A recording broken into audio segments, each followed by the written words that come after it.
Ce 26 novembre 2024, le traité du Quirinal fête ses 3 ans. C'est le premier traité qui consacre la relation unique qui existe entre l'Italie et la France, en renforçant notre coopération dans des domaines tels que la défense, les affaires étrangères et européennes, la coopération industrielle et numérique, le développement durable, l'enseignement, la recherche et l'innovation, la culture et la jeunesse.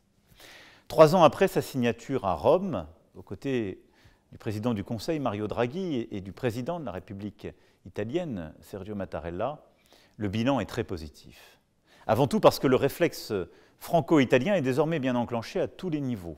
J'ai pour ma part des échanges réguliers et amicaux avec la présidente du Conseil, Giorgia Meloni, et je salue la place qu'occupent désormais les dialogues franco-italiens dans le développement des relations entre les acteurs économiques, académiques et culturels de nos pays. Le traité du Quirinal accorde une attention particulière à la jeunesse, parce qu'elle est le moteur de la relation entre l'Italie et la France et de son avenir. La France est par exemple la 2e destination des étudiants italiens en mobilité à l'étranger, tandis que les Français sont la 2e nationalité d'origine des étudiants en mobilité en Italie.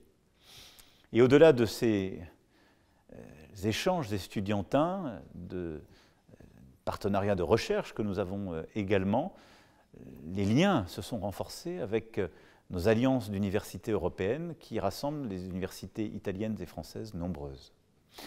Nous avons aussi développé nos coopérations en matière de formation professionnelle avec l'approfondissement des liens entre les réseaux d'enseignement technique de nos 2 pays. Nous avons créé un comité franco-italien de la jeunesse chargé d'animer un service civique franco-italien.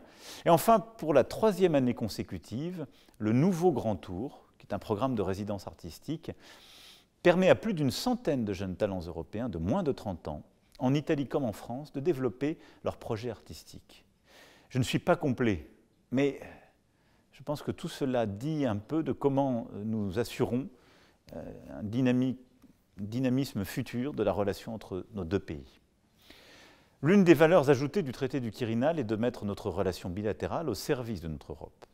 Et pour ce premier rendez-vous du traité du Quirinal, je salue le choix qui a été fait de centrer vos échanges sur les enjeux de compétitivité européenne. C'est en effet le cœur de l'agenda européen, nourri par les excellents rapports d'anciens présidents du Conseil italien, d'Enrico Letta à Mario Draghi.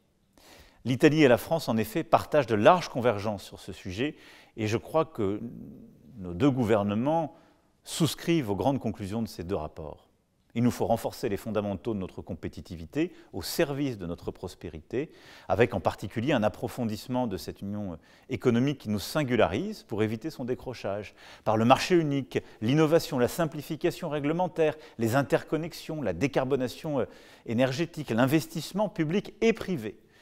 Et puis par ailleurs, il faut rester un continent de production industrielle et technologique qui se décarbone, qui affirme ses intérêts propres et sa souveraineté, notamment pour sa transition écologique, numérique et de défense. Et nous devons rester certes ouverts aux partenariats internationaux, mais préserver des règles d'une concurrence loyale et savoir nous protéger.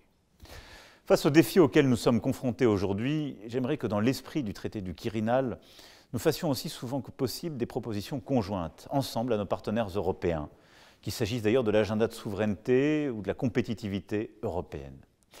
Ce lien entre l'Italie et la France est le gage d'une Europe plus forte, plus réactive, plus ambitieuse. Je veux ici redire l'amitié fraternelle qui unit la France et l'Italie et les liens indéfectibles, historiques, culturels, économiques, politiques qui unissent nos pays et nos peuples. J'appelle de mes vœux la tenue en France en 2025 d'un sommet franco-italien pour poursuivre ce dialogue franc, ambitieux, exigeant dans le cadre du traité. Vive le traité du Quirinal et vive l'amitié entre l'Italie et la France.